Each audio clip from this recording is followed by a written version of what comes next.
ইলিশ শুধু একটা মাছ নয়, বাঙালির সংস্কৃতি ও আবেগের অংশ। কিন্তু আমেরিকায় এসে এই ইলিশ যেন একেবারে অন্য রূপ নেয়। সিজন এলেই দেশের বাজার ভরে যায় রুপোলি রঙের মাছ দিয়ে।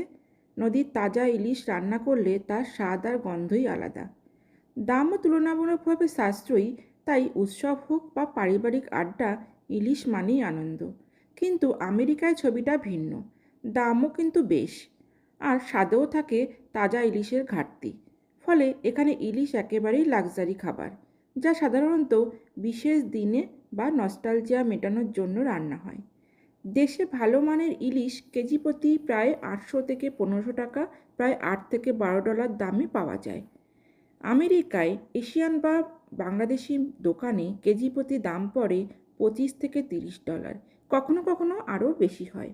মানে দেশের যে দামে 3 কেজি ইলিশ কেনা যায়, আমেরিকায় সেই দামে 1 কেজিও ঠিকমতো মেলে না। স্বাদও অনেকটাই কম, কারণ নদীর তাজা ফ্লেভার হারিয়ে যায়। শুধু বিশেষ দিনে বা নস্টালজিয়া মেটাতে টেবিলে ওঠে এই ইলিশ।